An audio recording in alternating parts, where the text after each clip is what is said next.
I'm the dude. So that's what you call me. Are you a virgin? Yeah, not since I was 10. Are you there, God? It's me, Margaret. Come on to the coast. We get together, have a few laughs.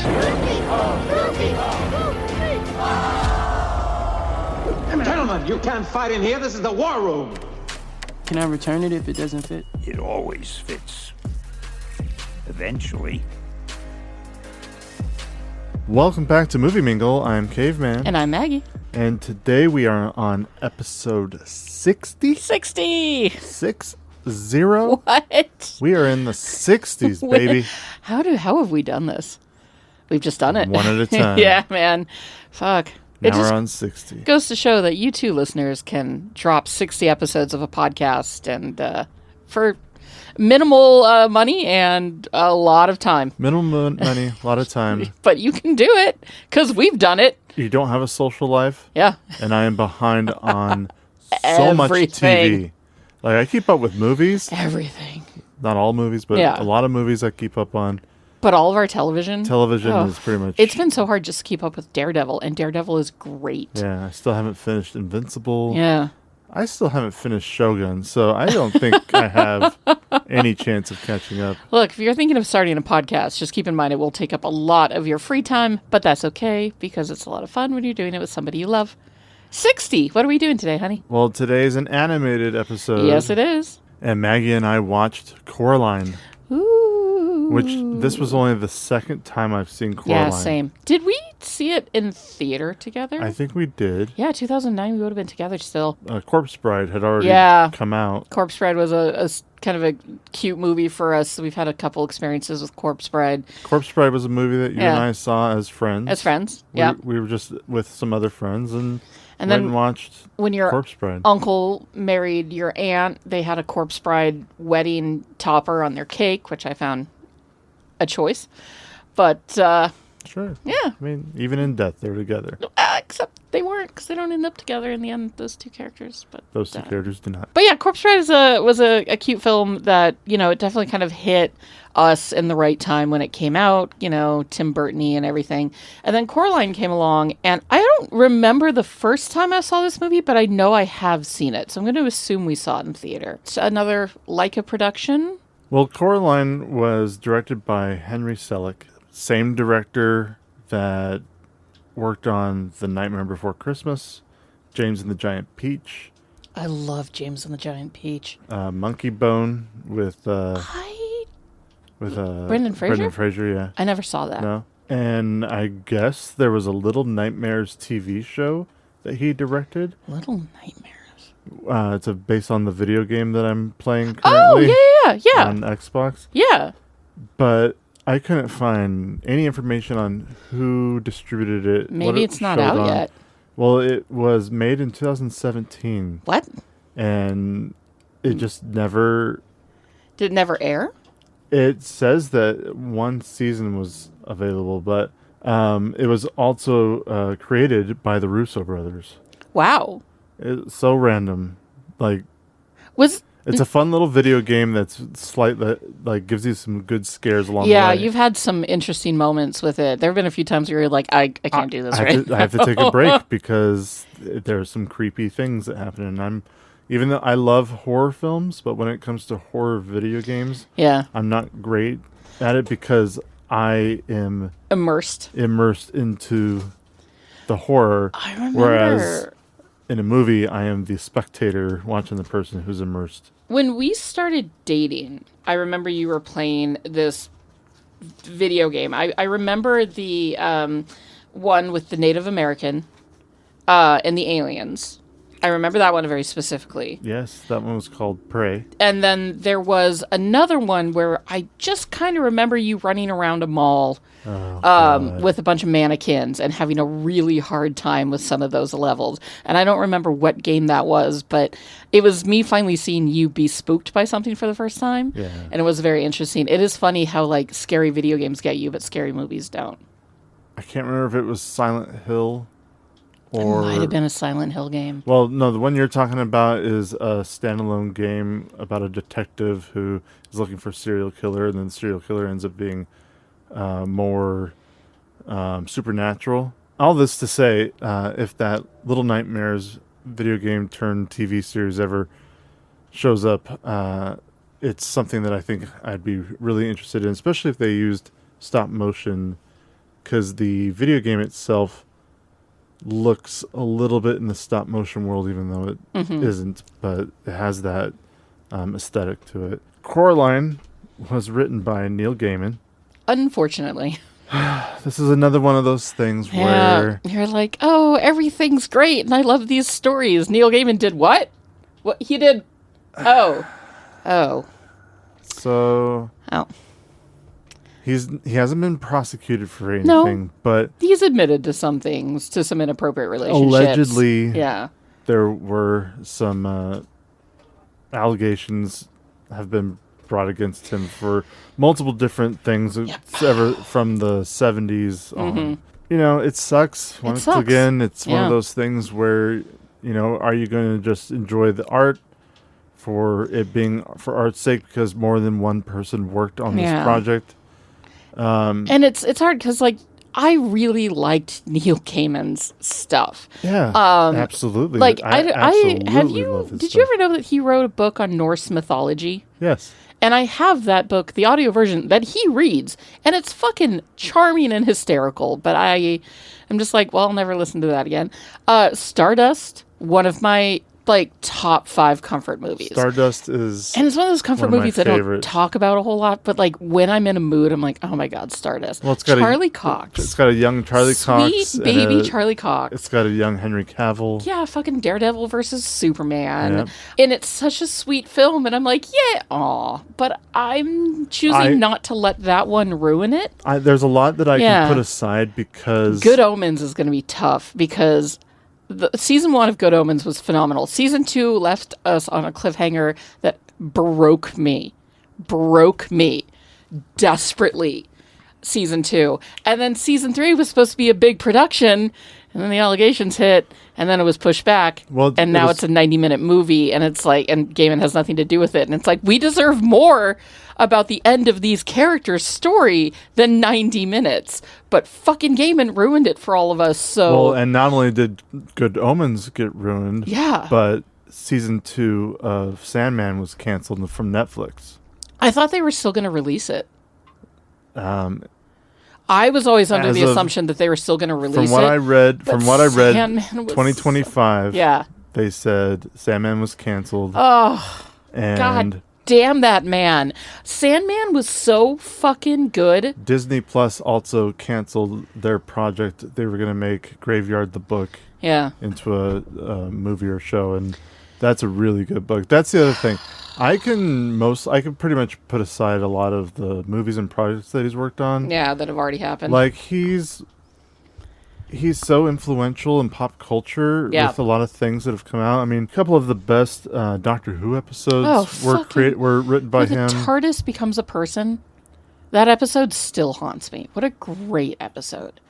He's worked in comics forever. Not just writing his own stuff, but also writing for other characters. I mean, one of the other things that happened after these allegations was that Dark Horse completely dropped him, and they've been his publisher, comic book publisher for a very long time. It sucks. It sucks, and it sucks when big artists, especially writers of books that you've fallen in love with, especially somebody like him, because unlike J.K. Rowling, who's really only written one story, Neil Gaiman has written so many stories. He has had his hands in pop culture for years. So he's...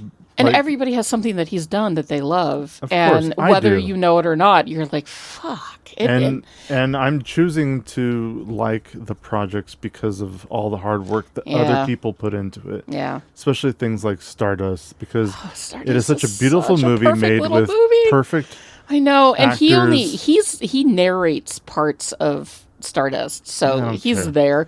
But, like, I don't care because, like, I don't. so many I don't other people view in that movie as a Neil Gaiman movie. I view it as Baby Charlie Cox, absolutely, Baby Henry Cavill. Fucking Michelle Pfeiffer is having the time of her life in that film. Michelle Pfeiffer's great in that. Robert De Niro playing a gay space pirate. Like my God, who cross dresses? Like it's everything. And then you're like, fucking Gaiman. You know, I've given up my Harry Potter fandom. I do not care about Harry Potter that much anymore. I'm not going to watch the new series because that bitch is still actively, constantly pursuing anti-trans rules and laws. She pushes all the money that we have made her, that we have made that woman. She is using that to push anti-trans laws in the UK. Like, she is actively out there doing evil. The fact that she became Voldemort is insane. Like, what kind of timeline are we in that fucking she became Voldemort? So I won't give her any more of my money. I'm not going to give Gaiman any more of my money, but it's not going to stop me from watching Stardust on those lazy Saturday afternoons when I need that comfort film. It's so weird when somebody, especially like an author, writes so much against a certain thing. Mm-hmm. And then turns out to be that thing. The bad guy. I mean, it's the same thing with Gaiman. Like, how many Gaiman stories talk about so much good in the world and so many strong women, and then you turn around and you're like, go against everything you wrote. Like, are you just writing for the paycheck and just making flowery language so that people are in love with it? I think people... Or do you just get so caught up in yourself and... It's probably that. Your power. Yeah. Because of your popularity and your celebrity. You know, I don't remember who I can attribute this quote to. But I was watching something recently. It could have been a TikTok. It could have been a documentary. I don't know. But I was watching something recently where this woman was saying the staircase to success is necessary, right? You have to walk up that staircase of success because if you take the elevator of success, it's going to fuck you up. And I think a lot of people have... I mean, not to say that Gaiman took the elevator. He's been out there pushing shit for years. But Rowling definitely took the elevator. And that's why she's so messed up, because her head wasn't right to begin with. I don't know. Part of me feels... I don't know Neil Gaiman. I've never met him. I'm not even the biggest fan of his work, even though there are things of his that I genuinely like. But I just think that power and money corrupts people. And there was a time when shitty behavior was socially acceptable. But all of this to say, we're not going to let him ruin the fact that we watched this movie, that we enjoyed this movie. And we're not going to talk about him as much anymore. So yeah, he wrote it. He had something to do with it. But we're going to focus on the other people that made this cute little film. Well, the other people that worked on this film were the composer, Bruno Coulais. He worked on 216 projects since the late 70s. Jesus. This music was so fucking good. It's so good. Did you notice the really eerie, soft violin that would play in the backgrounds during certain scenes? Like, I specifically remember it when Coraline's in the garden. And there's just this really soft, eerie violin. The first time she sees the garden come alive. But it wasn't like the big song and dance of it all. It's just this very eerie, quiet, soft violin in the background of scenes. And I was floored by that because it was so atmospheric. Really well done. Yeah, this music is everything. And I didn't have the time that I usually take to kind of do my own personal research after watching movies. Like I barely went on IMDb to check out trivia. So I wasn't able to pull up his stuff, but looking at it now, at the very least. He's a French film and television composer. Like I said, 216 projects since the late 70s. He did Wolf Walkers, which I always wanted to watch, but we never did. That movie that was like, it came out, I think, 2020. It was a pandemic film. And it was an animated film they dropped on Apple about a girl that kind of looked like Merida. With big, crazy red hair, and it's like set in Ireland, and it's about wolves or werewolves or something. And it was something I always wanted to watch. But yeah, his music was so creepy and beautiful and just perfect. Really well done. Yeah. Cinematographer was Pete Kozachik. He was the same cinematographer that worked on Nightmare Before Christmas, James and the Giant Peach, Corpse Bride. I mean, there's a reason these movies look very similar to each other.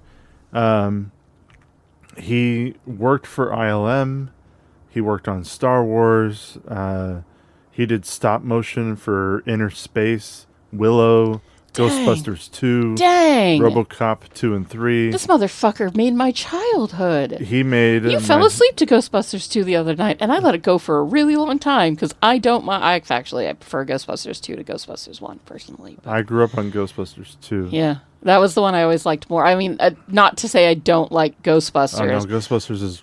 Great, of course it is. Ghostbusters 2 has a soft spot in my heart, and I will defend the fact that the song is better in the second one than it is in the first one, but anyways. Rotten Tomatoes has Coraline at a 91% from critics and a 74% from audiences. And I wonder if that's still based off of, like, when it first came out. Time?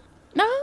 I don't know, because I can see people going into this movie not, like, with their kids, not knowing what to expect, right? For whatever reason, I remember not liking this movie. Really?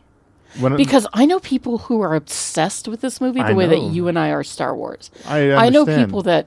So, shout out to our longtime listener and my dear sweet friend, Randy, who listens to this podcast. She loves this film. It is a comfort movie for her. Her and her sister went to see the Leica exhibit when it rolled through town, which I'm a little jealous of because I would have loved to have been a part of that, even though I'm not as big into Coraline as she is. But she said it was absolutely beautiful. Like, she loves this film. It is. I can only imagine how amazing that was to see. I mean, knowing what in the same space the exhibits were for the Marvel touring exhibit and the Minecraft one, I bet the Leica one was just spectacular. I mean, when we saw those puppets from Nightmare Before Christmas, goddamn. I remember enjoying it when I saw it for the first time, in that way that you're like, oh, that's a fun movie. It's pretty. It wraps up happily, you know, although that remains to be seen because Coraline's parents are the fucking worst.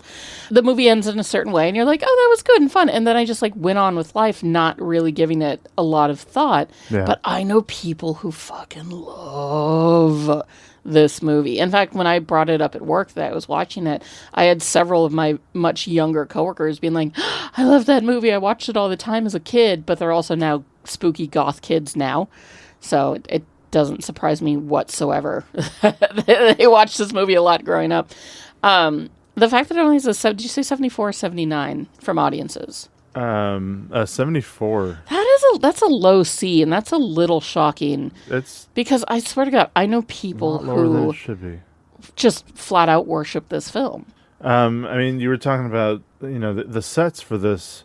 You and I had the great opportunity to watch Nightmare Before Christmas at the El Capitan Theater in Hollywood. Yeah, forever ago. Where down in their basement, they had the original sets and puppets from the movie that they were keeping under dark. And also, in their basement, Caveman means a like an exhibit space that is inside of the El Capitan that if you... Because we've been there a few times to see some good films, and you can go down there and see costumes and props and stuff, right? Like, it's a Disney-owned space. They, like, oh, here's the new Avengers film, and underneath, experience the costumes. And you walk through and you look at shit. It's not just a basement. But it's a dirty old basement. Dripping in the corner. Spooky. But no, we got to see puppets from Nightmare Before Christmas that weren't supposed to exist anymore, which is why they were kept in such dim lighting, because light is one of the things we that got to see the actual Jack Skellington that was in the film. And the beautiful curved mountain that him and Sally stand on. And so many cool things. Yeah. I wish I had pictures of that still. That was on an old digital camera that has gone away. But Coraline was filmed inside of a 140,000 square foot warehouse. This movie, despite the fact that it was stop motion and everything is small, this movie's fucking giant. Oh, no, yeah. Like, you can tell that the sets are so impressive. It was shot in a warehouse in Hillsboro, Oregon. The stage itself was divided into like 50 sections. And in those 50 sections, there were 150 sets. God. There were 3 miniature Victorian mansions, 42-foot apple orchard, and a whole model of the city of Ashland, Oregon. They were like, "Oh, we moved to Oregon," and I was like, "Oh, that's cool." And then when they showed the street sign, it was. Did you say an entire reproduction of Ashland? It's a complete reproduction of Ashland, Oregon, including the tiniest details, like a banner that says Oregon Shakespeare Festival. See, because I remember seeing that had in Ashland. Yeah. No, I know. Ashland is a very important city to both of us in separate ways. And that, for me, it was where some of my parents' best friends lived. And so whenever we were in the area, which wasn't often, but weirdly was often, when we would be passing through Ashland, we would stop and stay with these lovely human beings. And so that's how I know Ashland. But you know Ashland because... My mom was born... My mom was born in on an Indian reservation in California. But then they immediately took her home to their house in Ashland. Yeah, your mom grew up in Ashland. I was supposed to go to college there with my high school long-distance boyfriend that I strung on for way too long. Like, that's where he went to college. So the fact that this movie is set in Ashland, I was sort of like, oh, crap. But they never say that it's set in Ashland, Oregon. But as soon as I saw this Shakespeare Festival, I was like, oh, damn, I know where that is. So, of course, the garden scene was the most complicated set created for the film, and of course it was, because you can just tell as Coraline is walking through it with all the little details and lights and everything moving. They had hundreds of handmade flowers that were created to grow fucking crazy one frame at a time, so that it looked like flowers were growing and moving and glowing. And it took 28 animators to shoot the scenes, producing 100 seconds of animation per week. Fucking 100 seconds a week. Oh my god! Is how long? Could you imagine? I would love. I would love to be involved in a project like this. Would you? Because I want to learn how they do it, how they plan it. I could see you actually, yeah. How they go about planning things and creating things, and where to put the camera, and just going one step at a time. It is such a gorgeous art to create things by stop motion. And I feel like that's something that I don't want to say that we as a culture take for advantage, but I kind of feel like we do a little bit, because we look at animation and we look at what they can do these days with computers, and then you look at hand-drawn animation and you're like, oh wow, it's all amazing, it's all beautiful. But I don't think people really clock the effort that is put into stop motion. I don't remember what it was for, but I do vaguely remember watching a scene of, like, a behind-the-scenes scene of somebody, of a stop-motion character, like, walking across the set that it was in. And in the background, like, you see the character moving in real time, and in the background you see the sped-up version of all of the animators going in and changing everything over the course of a time. Yeah. And the love and the care that they put into stop motion is insane.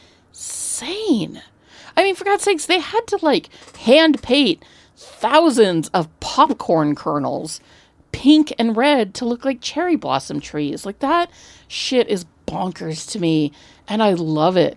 It is such a beautiful art. I don't think I have the patience for it. More so, I don't think I have the creativity for it. But I respect the hell out of it, that's for sure. It was made for $60 million, and it made $117 million domestically. Woohoo! Good for them. And $69 million internationally, and another $70 million on home media. This was such a hit. This was a huge movie. How did people still only give it 74? I know. It doesn't add up. Yeah, the amount of people. I mean, just the fact that it did 117 almost doubled its production budget. It made half of what it made in theaters on home video. Yeah. That is a huge hit. That's a huge number. That is not a 70. Maybe it's just that like the people that I know that love this movie do not have Rotten Tomato accounts. You know, like the biggest fans. The biggest fans are not going on Rotten Tomatoes. Although I guess if you're listening to this and you are a huge fan of Coraline, I think maybe you need to go on Rotten Tomatoes and get that score up a little bit because a 74 is ridiculous. You might have a point because I think they're all on Metascore because Metascore gave it an 80. Yeah, see, that's still a low end, but it is, and IMDb gave it a 7.8 out of 10, which is pretty much the same as Rotten Tomatoes. So the critics in this case were correct because it absolutely, like, I may have, and maybe I don't know, maybe it was something to do with Nightmare Before Christmas was such a beloved movie. Corpse Bride came out, Corpse Bride was a pretty. Was it? I thought it was a big hit. I guess I'm thinking about it culturally. I enjoyed Corpse Bride the first time I watched it. Yeah, I haven't but seen I always it in years. thought it was kind of. I never heard people celebrate it the way they Nightmare Before Christmas was. I haven't heard people celebrate it the way they celebrate Coraline. Right. Yeah. But then Coraline came out after, and I don't know if I just wasn't in the right headspace or why I probably would have. If Rotten Tomatoes was something that I could have accessed back then, I may have agreed with the low C, the 74%. Yeah. But after watching it last night, it definitely has gone up for me. Yeah, so a grand total of $256 million, $250 million stop motion movie. Jesus. And I think it deserves more. I think it deserved, it deserved exactly what I think it got. It was nominated for 46 awards and won 8. Yeah. It was nominated for 1 Oscar for Best Animated Feature. Which went to? It went to Up. Yeah. No, I get it. Up's the better film. In its own... Is it though? Because, like, Up... The thing about Up... See, and I think when we did the episode on Up, we were going to be like, all right, we're going to see whether or not Coraline... Because the other nominated movie was Fantastic Mr. Fox that year. So now we have seen We've seen all 3 of them. Of these 5. Oh my god. Of the 5? Well, Princess and the Frog was also nominated that year.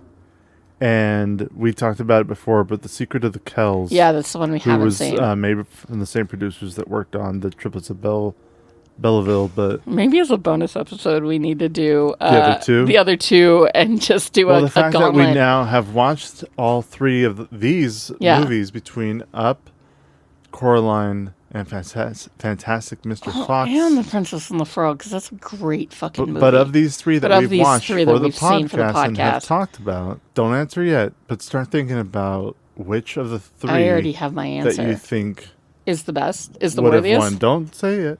Okay. We'll get there. Okay. But I don't have to think about it. I have my answer. I'm glad you have your answer. Wow, that is fascinating. Any other year, especially if this movie came out now, I think that they would get the Oscar for it. I haven't seen Inside Out 2 yet. No. But the fact that it lost to a movie that doesn't have any dialogue that was made on a free animation program. Yeah. And we've talked about how we watched The Wild Robot and it broke us. I don't know if we've mentioned that on the podcast. Which also lost to Flow. Yeah. Well, The Wild Robot was one of the most beautiful films I've ever seen, and it devastated my soul. I think so. And we keep, Caveman and I, a little look behind the scenes here, friends. We keep, we'll be sitting on the couch and we'll be like, okay, what do we want to watch tonight? Do we want to catch up on our dumb TV? Do we want to watch a movie? It's not a podcast movie night, so we don't have to worry about that. And we keep being like, Flow? And then we're like, we're not in the mood. Flow? No.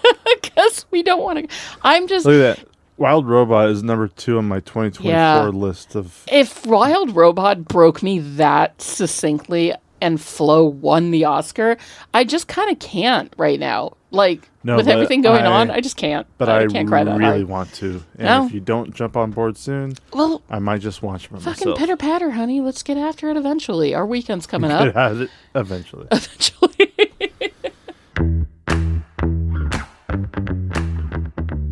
We got Dakota Fanning playing our main character of Coraline, Jones. I cannot tell you why, but I feel like there was a time there where I wasn't a big fan of the Fannings in general. Any specific Might reason? have just been because they were kind of in everything for a while there.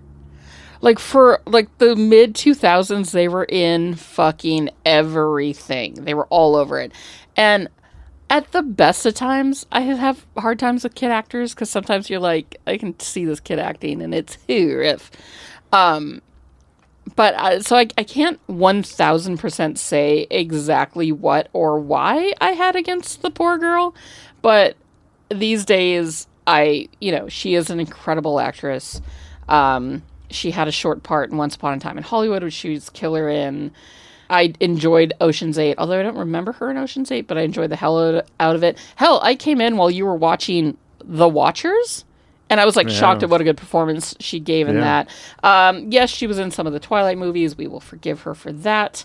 But, she's done a lot, and she's a very good little actress. And I think more than anything for me, it was just this bitch is in everything.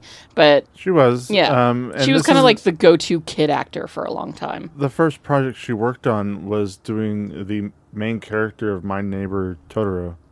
The English dub. She played Satsuki, who's the main character in that. She's been around now in our lives forever, even though we were adults when she was a child. I think the first thing that she really became present in was Man on Fire with Denzel Washington. Which I feel like I saw once forever ago, but I don't remember. And then she, of course, was acting opposite of Tom Cruise in War of the Worlds. Which I never saw, but I did drive through the destruction on the back lot of Universal Studios a couple of times. Yeah, she was in Charlotte's Web and Uptown Girls and Kim Possible. She did a lot of stuff as a young actress. But I just, I don't know. For me, she was always just kind of there. I was never one way or the other. But but she does a great job in this. She's a young kid in this movie. Supposedly this movie was originally supposed to be live action, and then they decided to animate it. I wasn't thinking that it was Dakota Fanning at all. I was just this is just Coraline. And she does a very fine, admirable job for being, the main character of a film. Yeah, absolutely. Luckily she probably got to sit in her, comfy clothes in a sound booth and just record all of her lines while everybody else did the hard work. But good for her. She's out there. Her and her whole family are just sort of out there. They're making their living. They're having fun. She was phenomenal as Squeaky Fromm in Once Upon a Time in Hollywood. She was so good. Next we have Terry Hatcher playing Mel Jones, the mother. The funny thing about Terry Hatcher is that she sort of looks like a villain whose face has been stretched over a skeleton. Hey, be nice to Terry Hatcher. I'm not being mean to Terry Hatcher. I'm just saying they replicated her smile well. She was my Lois Lane growing up. Yeah, I fucking loved Lois and Clark, The New Adventures of Superman. I don't remember anything about that show, and I bet you if we watched a couple episodes, we'd be like, oh boy. Ugh, man, this is But we watched the stuff. fuck out of that. That was a giant primetime Superman TV show that lasted for 4 years. Jeez. I never watched a second of Desperate Housewives, and I never will. She is probably better known for her role in Desperate Housewives. She also was in Tomorrow Never Dies, one of Pierce Brosnan's James Bond movies. Is she one of the Bond girls that lives or dies? Or do you remember? Ooh. I think she lives. Yeah. She's an old flame. That was kind of before they started they always killed off the Bond girls, but I feel like Daniel Craig's Bond girls were just ruthlessly murdered left, right, and center. They were. One of the things I know her most from is Seinfeld. You know Terry Hatcher. I know Terry Hatcher most from Seinfeld. For me, it is Seinfeld and Lois and Clark, and the reason is because she's in an episode. She is dating Jerry, and I'm almost positive the episode that she is. And no, that's Daphne from Frasier. She's the virgin that loses her virginity to JFK. But no, the episode that she is in, she and Jerry have been dating for a few weeks. Jerry does not know her name and is desperately trying to figure it out, but he knows that it rhymes with a part of the female anatomy. And so he cannot figure out what this woman's name is, and there's a whole bunch of hijinks. And then finally, when she realizes that, oh, and then I'm pretty sure she's also they're real and they're spectacular. Because, like, Elaine goes in to see whether or not her breasts are real. But anyways, I'm pretty sure that's the same episode. Sometimes I watch Seinfeld episodes and I'm like, all of this happened in one 22-minute episode? Like, Christ. But her character's name was Dolores. But nonetheless, yeah, Terry Hatcher I remember most from Seinfeld and Lois and Clark. And she's an admirable actress. Like, she does a good job. It's just that, like, mainly the episode or the picture that they show of her on Google, she has this huge creepy grin, and it looks a lot like the other mother from this movie, which is why I'm like, wow, they really captured that. Good for her. The mother in this movie sucks. She is an awful mother. Yeah, she is. She should not have been a mother. She's a mother that does not care about her child, that cares more about her. I found it very interesting that it seemed like Coraline and the dad had sort of a, like, not like an abused way around them, but the way that they, like, talked about her behind her back and both seemed to be afraid of her, seemed that she, made it seem like she was very domineering and bossy. And she's not a great mom to begin with. And then other mother is a psycho. But the real mother isn't that great. Demons usually are pretty psycho. Yeah. Like, she's kind of a bitch. Next we have John Hodgman playing the dad. God, John Hodgman. I know him from so many comedy movies. I mean, mainly John Hodgman's known for The Daily Show. Yeah. That's, like, the most he's done. Yeah, But there was a while there where he popped up in everything. He would pop up in everything, and he's done stuff. He's been in episodes of everything, at least. I mean, every comedy show, scripted show that you could think of probably has him in at least one episode. Baby Mama, Movie 43, Pitch Perfect 2.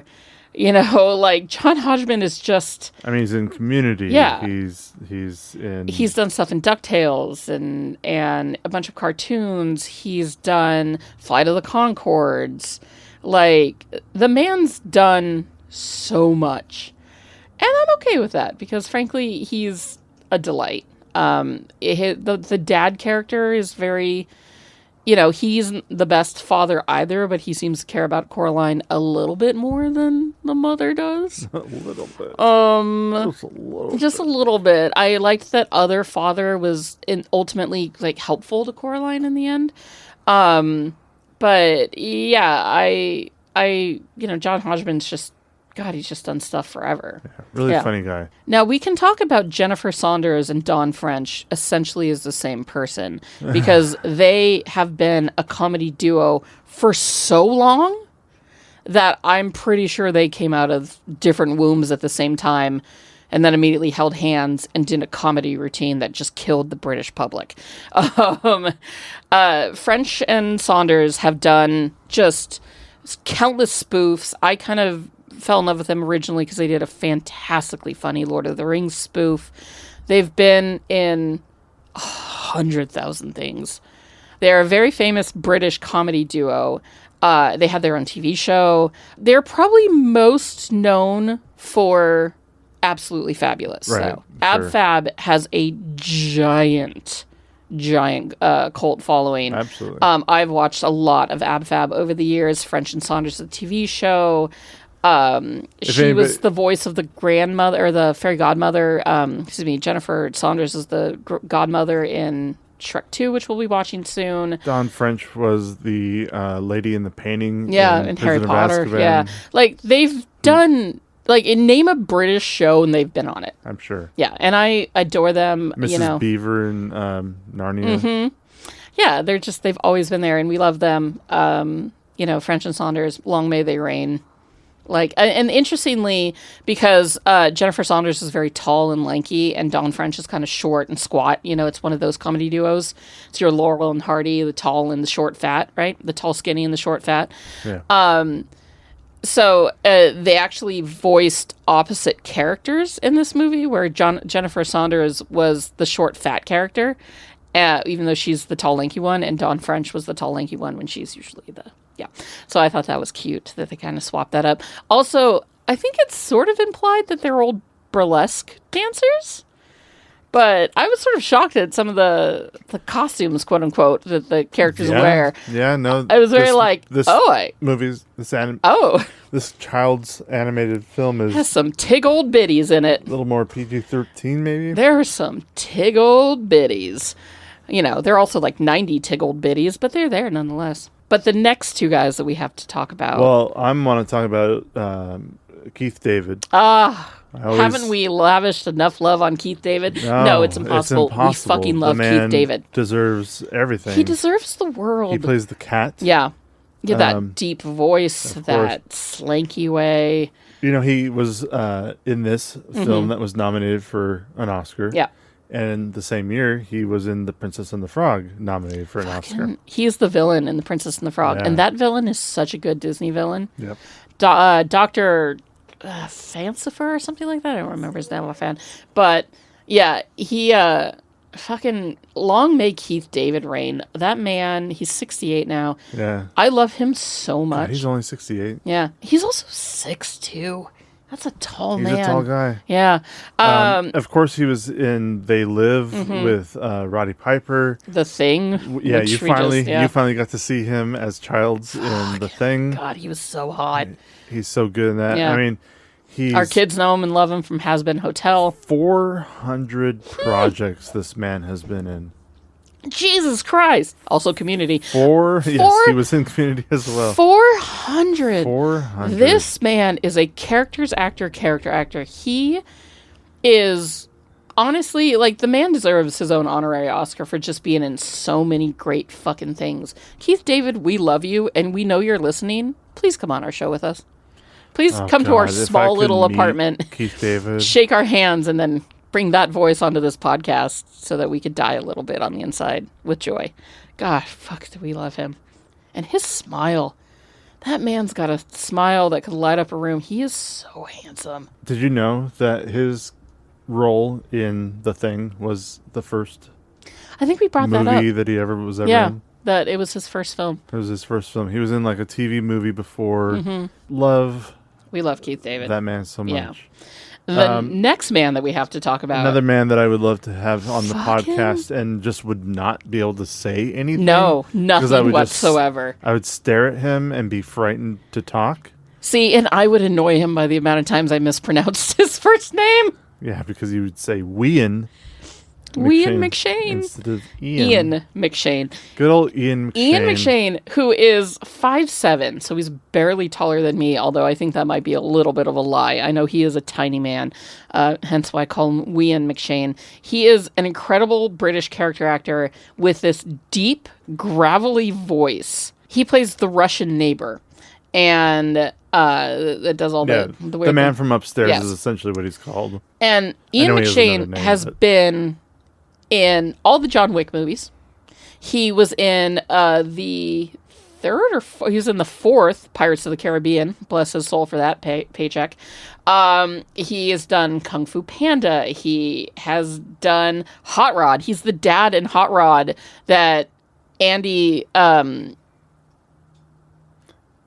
Samberg is constantly like the entire reason Andy Samberg is on the trajectory that he is in that film is to prove to his stepdad, Ian McShane, that he's a man, and Ian McShane refuses to acknowledge it. He was in Game of Thrones. He was in Game of Thrones.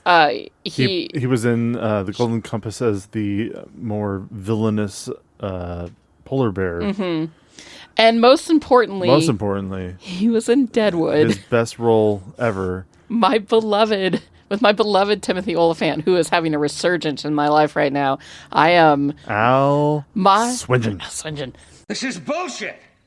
23 men hired. All on our way. This squaw fucking idiot. Proves in 8 words he's incompetent and a fucking liar.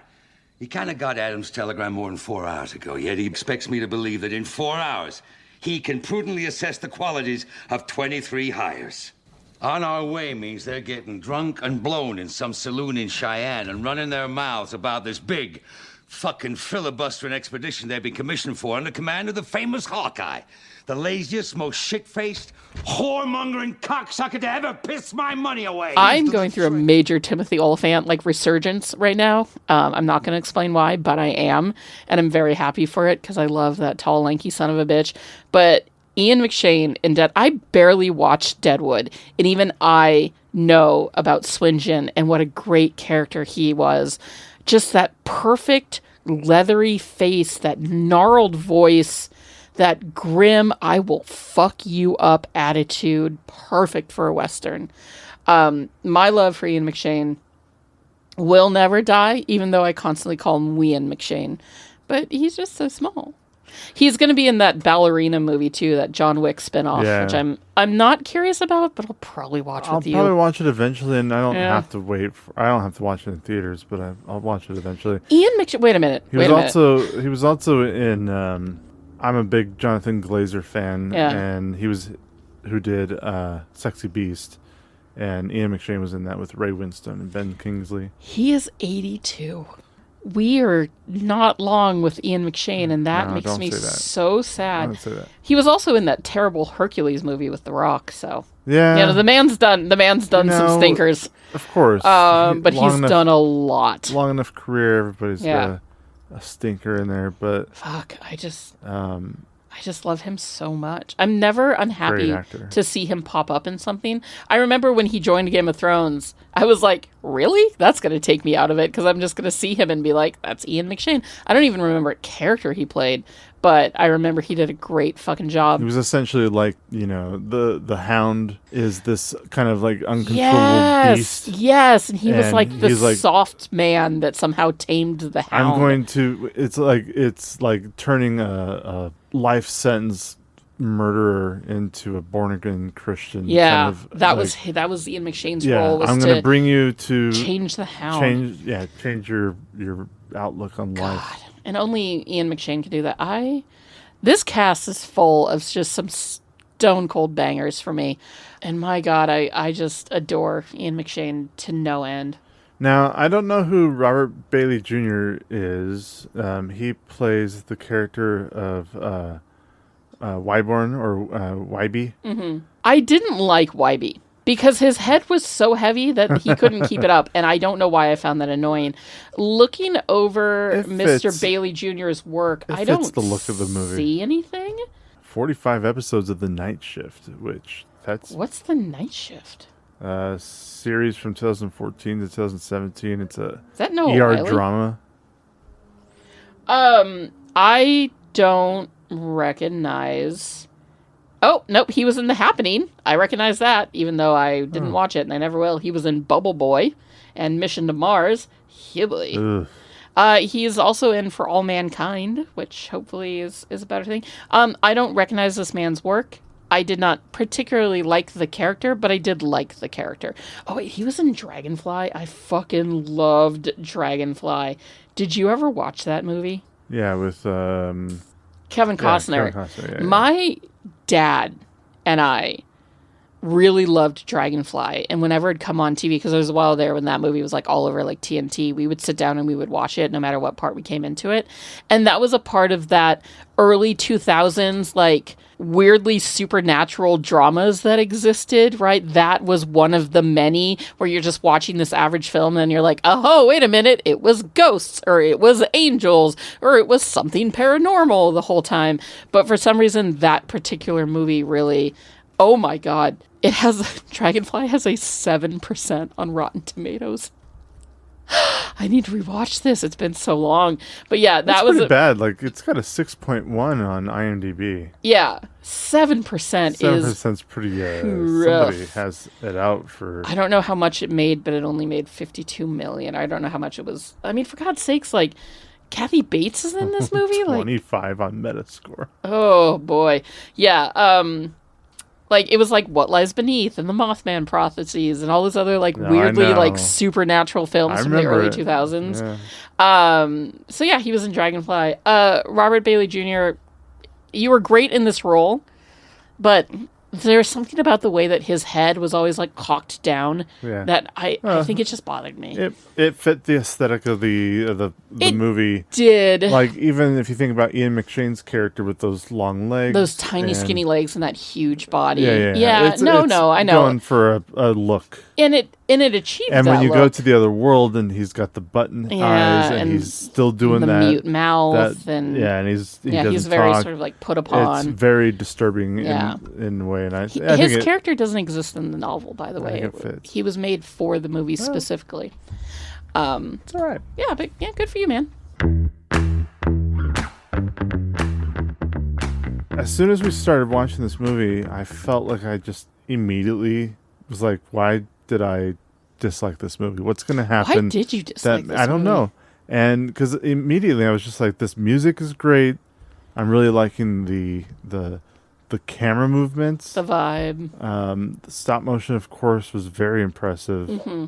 Transitions, like the way they transitioned from scene to scene, were really creative. Just that scene where she's looking down the tunnel and the tunnel pulls away. Yeah. And you can tell that is an in-camera effect. Yeah. That they took one of those tunnels that we get our cat and they painted the inside of it and they just collapsed it and then pulled it out. I wrote down. So magical. I wrote down, the tunnel that Coraline crawls down reminded me of the alien from Nope's throat.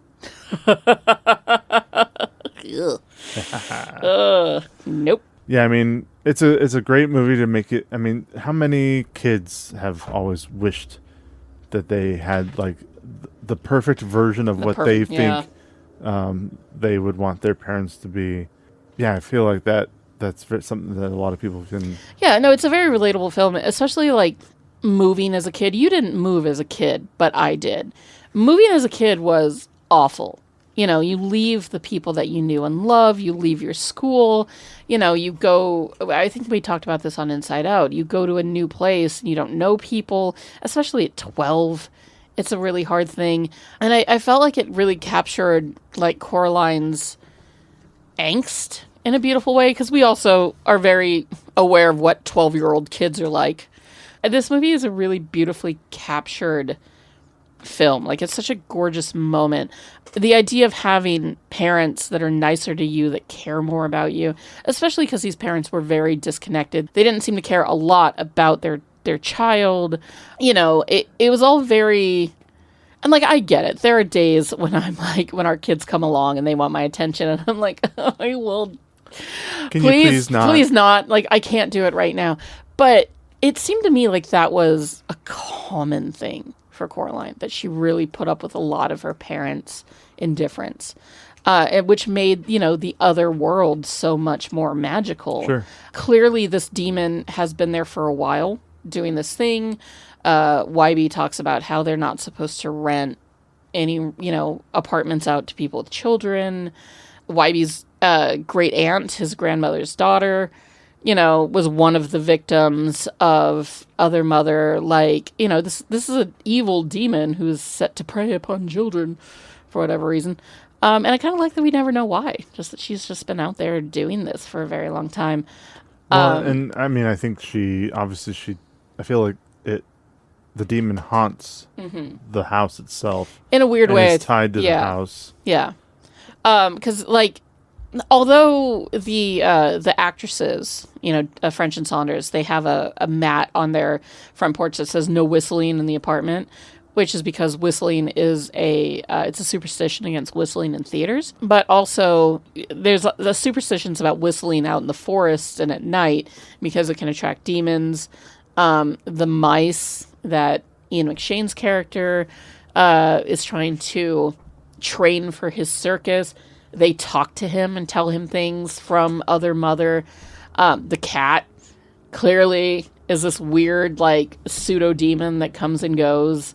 It's such an interesting world. It is so clever. It's very interesting, yes. If we moved to a brand new house, especially in the middle of nowhere, creepy Oregon, yes, and my child was given, like, the next day, my child was given a doll that looked just like her, that doll would go in the fireplace so fucking fast, it's not even funny.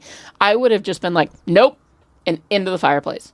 Like, I'm sorry, like, we just moved to this place. No way. So we just happened to move to this random place, and the first thing we see is a doll that looks just like our kid. Same, like, outfit and everything. Everything. That doll would go into the fireplace, and we would find a new apartment while staying at a hotel and then I would until the drive, like, 100 miles away and scatter the ashes as I drove. With salt. Like, with salt and amethyst and fucking black tourmaline. Some sage, like, why just, not? nope, just absolutely fucking not. This is my grandma's doll, and it looks just like you. That doll is dead now. Sorry, no more doll. But we are better parents than Coraline's parents. That's true. I would like to think, even just a little. Just a little. Just a little. I was really concerned for Coraline because I think if the human body can only take so much acid every night before bed. Yeah. Like, she did acid every night before bed. At first I was like, oh, she had a lot of lemon and tomato? Yeah. No, she legit dropped some serious acid. I wrote down that the flower scene is the children's version of the Midsommar acid scene. Although even worse in actuality, because, like, at least in Midsommar, it's just like the flowers are moving and, like, existing. But in this movie, they're straight up, like, trying to attack her. Well, and then when she throughout the whole movie, she's going to sleep and then waking up to this new world.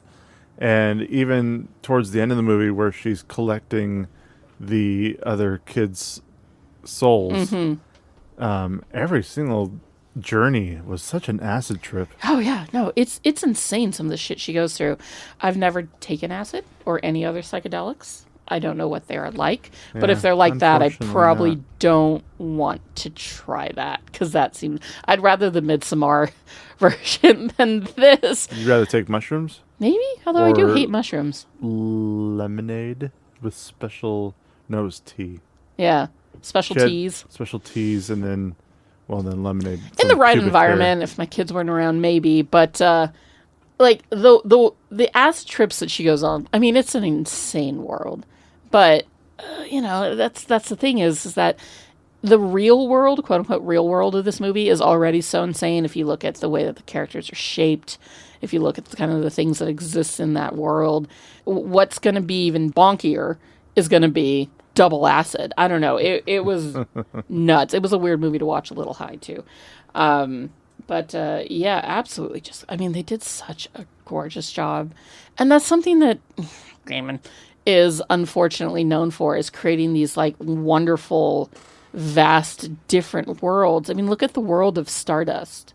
You know, with the candle that can take them anywhere, with the witches. Yeah, the whole world is so fascinating. So fantastical. And yeah, all the different creatures or objects or things that only that world has. Unfortunately, he writes such good fantasy, and it is such good fantasy that then it makes you go, oh, God damn it, afterwards. But I did notice, too, that the well that Coraline is very intrigued by at the beginning, and the one that she drops Other Mother's hand into at the end, is surrounded by mushrooms, so it is essentially a fairy circle, which you don't fuck with. If you are ever in the forest, friends, listen to your friendly neighborhood Maggie here. If you're ever in the forest and you see an area that is like a perfect circle clearing, stay the fuck out of it. Yeah. Nature doesn't want you to go in there. Not for your cute Instagram pics, not for nothing, because there are some forces in those things that will fuck you up. And just avoid it. So as soon as I saw the fairy circle around the well, I was like, she shouldn't go in that. She went in it.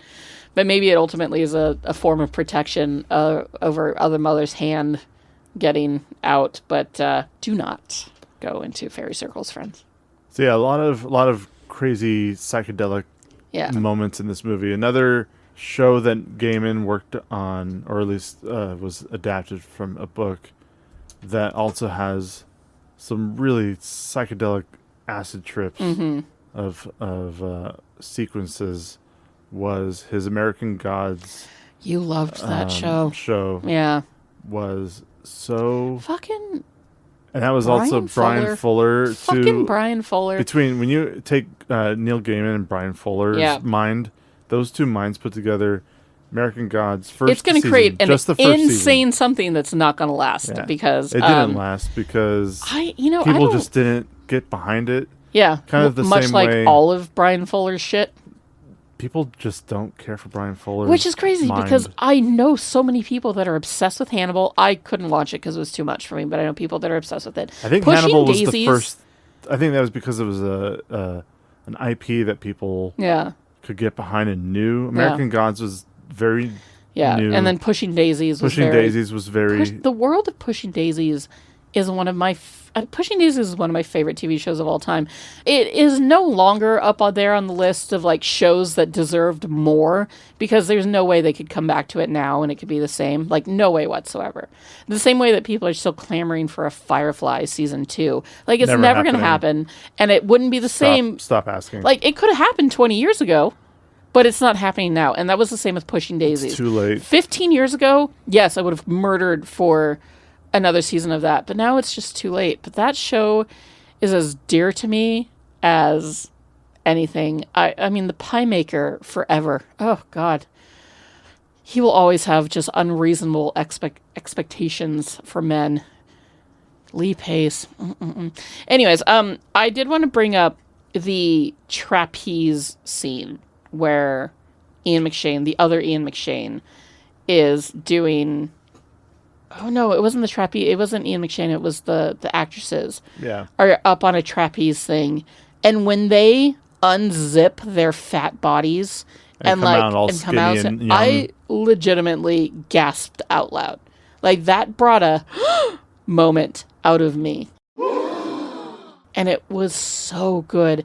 And the other thing that I really loved about this movie that I want to bring up before we kind of teeter off here is the transition of the moon. At the end of the movie, it shows the moon, and then it turns into a white balloon. And it was so beautiful. And in fact, you even went, God, the transitions in this movie when that happened. The artists, the hundreds of artists, unnamed to us because we don't have the time to go through that IMDb list. The amount of artists who put their love and their soul into this film and created something gorgeous. It's a beautiful testament to what Leica does, to what storytelling can be when it's creative and weird. And I am kind of shocked that this was a movie that existed on the periphery of my understanding and pop culture knowledge, but wasn't big on it. Not to say that I'm going to become like a Coraline junkie like Randy, sup homie, but I do have definitely a newfound appreciation for this film. So what would you give Coraline out of 5 stars? Boy, that's a tough one. I would give it a 4. My gut says 4 because, I wasn't unhappy to be watching it, but I was a little like, well, okay, I guess we got to get Coraline out of the way. Here we go. Especially because we had to do a double movie this week. It was the movie that I was less excited about, but it's actually the movie that I enjoyed more, if that makes sense. So I would give Coraline a 4. It's beautifully done. It is so well put together. If you ignore the Neil Gaiman of it all, it's a near perfect film. So yeah, what about you, honey? I too was going to give it a 4. Excellent. It is a fantastic animated film. The music and cinematography, the camera movements, the transitions. It's a great kids movie too, especially if you've got a spooky kid. If you have a kid that is into, if they liked Nightmare Before Christmas, they're gonna like Coraline. This one I feel like takes the bar up a little bit with being a little bit spookier and having a really interesting story that I think kids can relate to and adults. It was really nice seeing this again. For whatever reason, I kind of forgot about it. Yeah. It was just like I said, it doesn't This movie exists like in the outside of our pop culture. It doesn't hit you the same way when you think of some of the other animated movies on this list. Mm-hmm. And there was no real reason for that because I think it deserves to be on this list. Yeah, it absolutely does. It wasn't our one of our favorites beforehand, but it is now.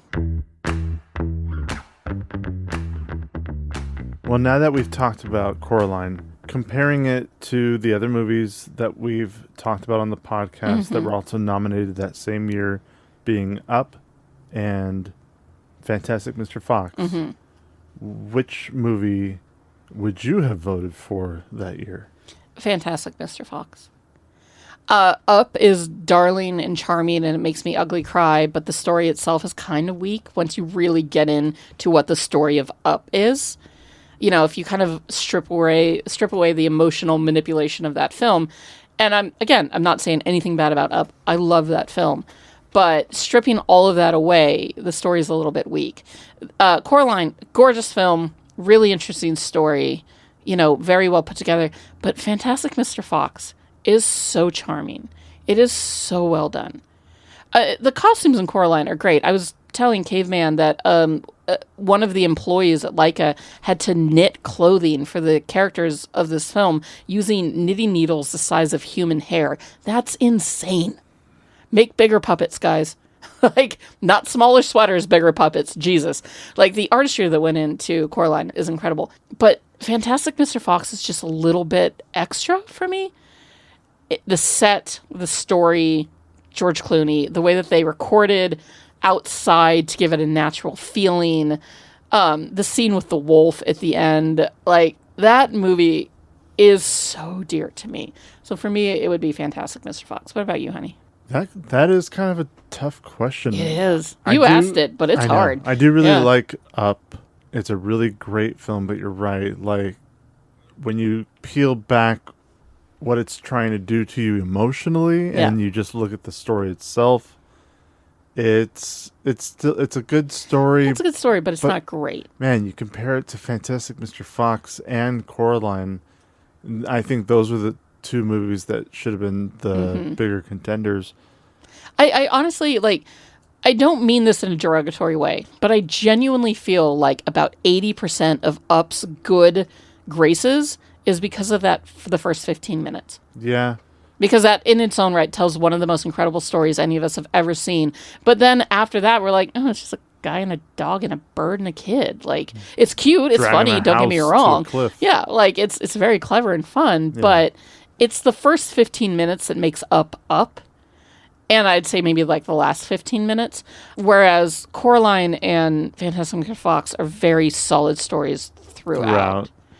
And I think they look better. I mean, I know one was kind of on its, Up was on its, like, this is the precipice of what CG it was animation very prime can bring Pixar. us. But Fantastic Mr. Fox and Coraline were two stop motion movies that just looked so beautiful. And so gorgeously different in so many, like... Both of them had such great music. Both of them had great actors doing great parts. Yeah.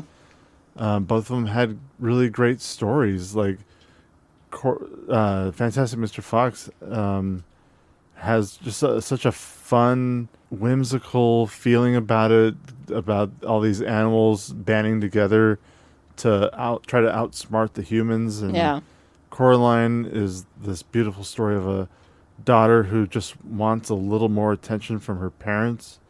It's so hard.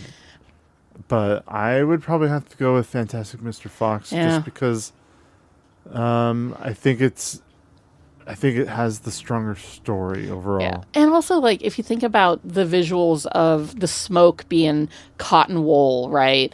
Or both of them do such amazing things. They do, but there is something about the way that Fantastic Mr. Fox is, like, you know that that's cotton wool, but it looks so real, you don't care. The saran wrap that they use to create the waterfall that Fox and his wife stand in front of, that scene, which is one of the most beautifully shot scenes in all of animation, and it was made with saran wrap and puppets, like...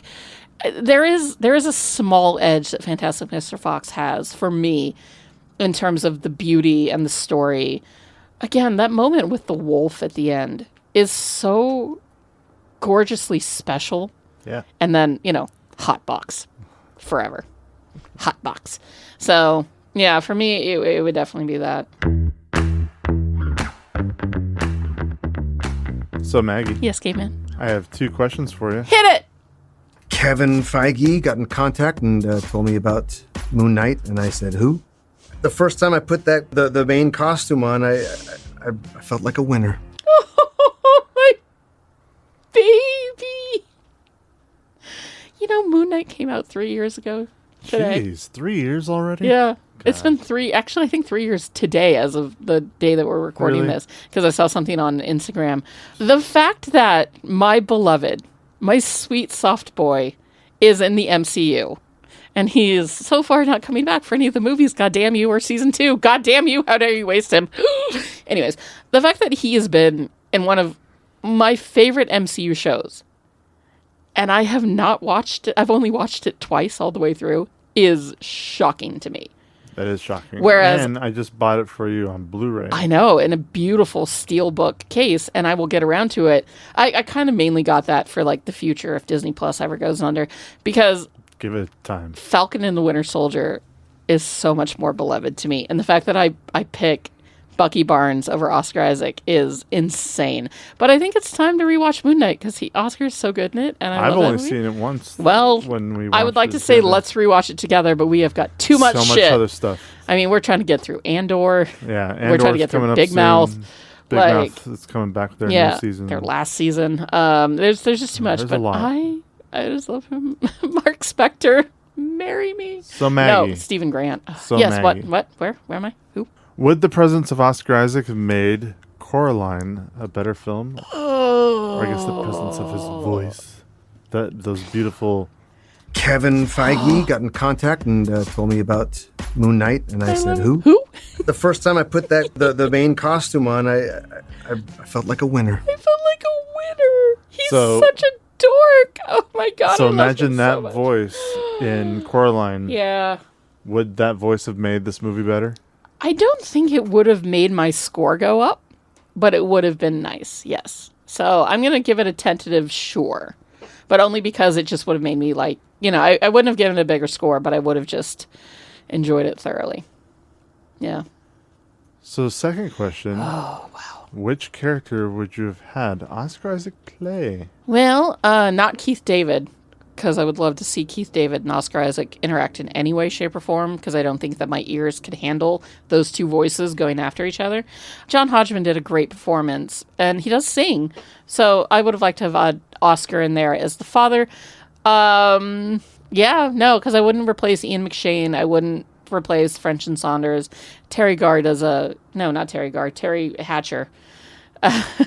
That would have been interesting if Terry Garr. Terry Garr. God, fucking, I love her so much. Rest in peace, my queen. And replacing Terry Hatcher would have been funny with Oscar Isaac if he just still played the mom. That was a thing that I did at the beginning of this podcast. I was always giving him the female roles. But no, I think he would have been great as the father. Get a little bit of singing in there, get his voice. And that has been this week's episode of Movie Mingle, and we hope that you enjoyed it as much as we enjoyed bringing it to you. As ever, you can find us on Instagram, Threads, and Letterboxd at MovieMinglePod. You can find us on YouTube at movieminglepod@gmail.com. And you can write us any of your questions, thoughts, comments, and concerns at movieminglepod@gmail.com. We would love to hear from you. Coming up next week, we will be doing Scott Pilgrim vs. the World, which will be a fun rewatch of the manic pixie dream girl trope that was so prevalent in the 2000s, but also probably maybe one of Edgar Wright's best movies outside of the stuff he did with Nick Frost and Simon Pegg. We'll see. Join us next week to find out. And the following Saturday, after that episode comes out, we will be dropping our April bonus episode on one of Caveman's favorite movies that I shockingly haven't seen, The Iron Giant. So turn in for that one. It's going to be a fantastic time. As ever, thank you so much, friends, for listening, for, caring, for loving our show still at 60 episodes. So congratulations, Caveman, on 60 episodes. I'm very proud of you for it. And I'm really proud of me, too, because we've done a great job here at Movie Mingle Pod. Tell your friends about it. Get more people interested in it. And maybe season 2 can even be bigger, better, and brighter. With guest stars, Keith David Madeley.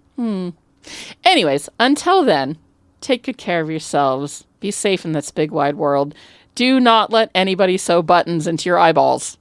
And go mingle. Bye. Yeah, I've got to see how much juice San Francisco cocksuckers got. Are you an effective team? We are an effective team. Let them fight. How did you just do that? I'm a really good lawyer. Here on Caladan, we ruled by air power and sea power. On Arrakis, we need to cultivate desert power. Welcome, Mr. Beach. What's that bar? I'm a little confused. Oh, we wouldn't want that, would we? I don't want to brag, but I will. I was in the Avengers. The Avengers? Yeah. That's great. Thank you. What is that? I'm going to make him an offer he can't refuse. Toga, toga, toga.